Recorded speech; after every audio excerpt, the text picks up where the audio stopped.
It was the first week of Term 2 at Te Arawa College, a modest secondary school nestled between misty forests and sulfuric springs in Rotorua, New Zealand.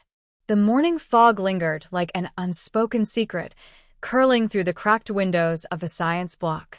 Aroha Taiping, 15 years old and fiercely observant, walked to her classroom with the casual boredom of someone who had seen it all. She wasn't one for drama or gossip, unlike Manaya, her best mate since year 7. "You heard about the new teacher, right?" Manaya whispered, brushing a strand of hair behind her ear as they reached room B4. Aroha raised an eyebrow. "Mr. Thompson?" Manaya nodded. Apparently, he used to teach in Otago. Left without notice. Like, overnight. Inside, the classroom was unnaturally clean. Chairs were perfectly aligned. The air smelt faintly of disinfectant and something sharper, bleach, maybe. Mr. Thompson stood behind his desk, straight-backed and still, eyes fixed on the wall clock as if measuring time itself. He wore a charcoal gray suit and a maroon tie, a strange choice for a public school in Rotorua where even the principal wore polos.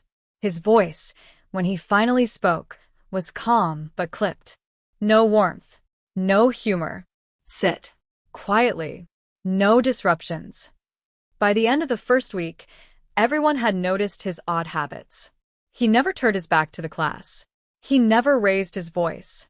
But if someone talked without permission, he would simply stop mid-sentence, stare at them in absolute silence, and wait. The silence would stretch so long it became unbearable.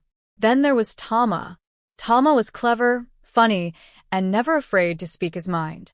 On Thursday morning, during a lesson about chemical reactions, he raised his hand. "Sir, can we actually see one? Like a real reaction, not just a diagram." Mr. Thompson didn't answer immediately. He just stared.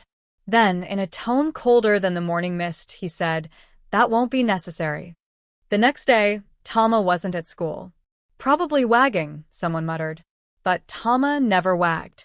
Not once in 3 years. He didn't answer texts. He didn't post anything on social media. His parents told the school he was taking time off, but nobody had seen him. Not even at the skate park. Aroha felt something twist in her gut. Later that week, she stayed behind after class. Mr. Thompson had gone, his briefcase nowhere in sight, but his desk drawer was slightly ajar. She didn't touch it. She just looked. Inside, rows of student ID cards. Stacked. Labeled. Not just Tama's, others too. Names of students who had left mysteriously over the past 2 years. Gone without a whisper. Aroha backed away slowly. Her hands were shaking. Behind her, the door creaked open. Mr. Thompson stood in the doorway. "I hope you're not lost," he said.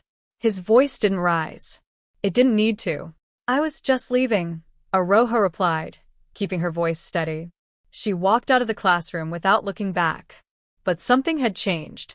She knew something now. Something she couldn't unknow. And whatever it was, it had started in room B4. Over the weekend, Aroha couldn't sleep. She lay awake, the image of the student ID cards seared into her mind. There were at least 12. Some names she remembered. Some she didn't. She met up with Manaya at the lakefront.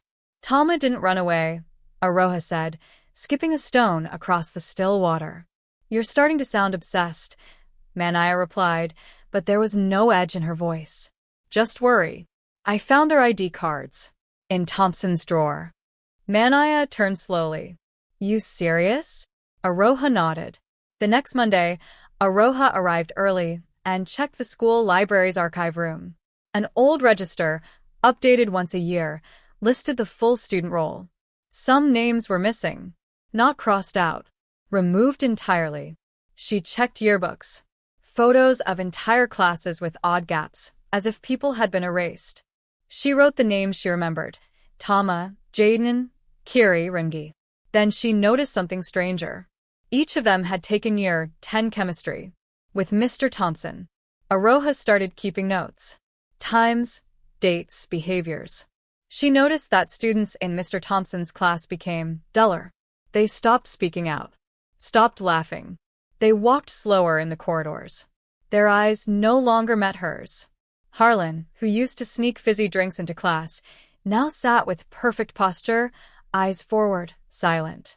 Manaya called it coincidence. Aroha called it conditioning. One day, Manaya walked her home. "You're going too deep, Ro. Maybe you just missed Talma." He didn't just disappear. He was taken. Changed. "I don't know how, but Thompson is doing something." That night, Aroha saw headlights in her driveway. A car idling. No one came out. When her mom flicked the porch light on, it drove away. Aroha broke into room B4. Not smashed glass or anything stupid, just a slipped bobby pin and a softly clicked lock. Inside, it was cold. The windows were sealed. Curtains drawn. There was a cupboard in the corner. Locked. On the wall was a map, dotted with pins. Red ones marked the school. Yellow ones led out into the forest. Blue ones she didn't know, but they made a spiral. She heard footsteps and ducked under a desk. Mr. Thompson entered, speaking softly on the phone. "Yes." "Two more. By Friday." "She's suspicious." "No, not yet." "But soon." She held her breath until the door shut again. Aroha followed the pins.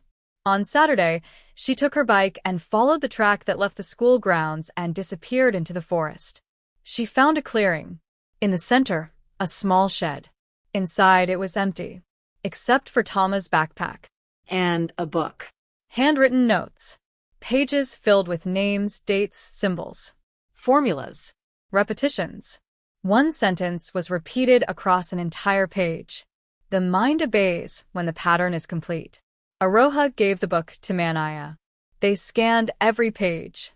It wasn't just chemistry. It was something else. Neuropatterning. Triggers. Programming responses. She brought it to her science teacher, Ms. Patel. Ms. Patel skimmed through it, pale. "Where did you get this?" "It was Talma's." Ms. Patel looked around, then handed it back. "Burn it. And stop asking questions." Monday morning, Ms. Patel was gone. Sick leave. Her replacement? Mr. Thompson. Now, he taught science and chemistry.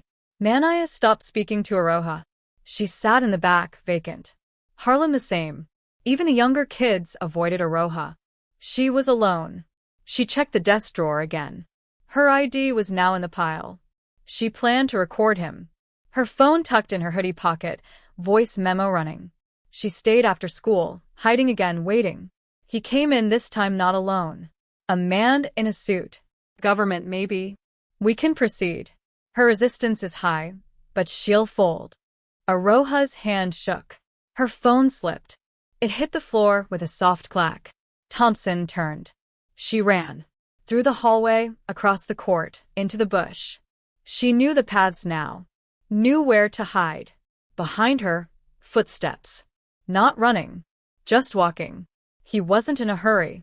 She doubled back, climbed a fence, dropped into the neighbor's yard. Her legs scraped. Blood. Pain. She didn't stop. She reached the police station. The officers listened. Then they made a call. Aroha sat, shaking, as a plain car arrived. Out stepped Mr. Thompson. "There she is," he said, calm. "Our troubled student." The officer turned. "Go with your teacher, Miss Taiping." Her voice was lost. The world tilted. But in her hand, the recorder still ran. And someone else was listening.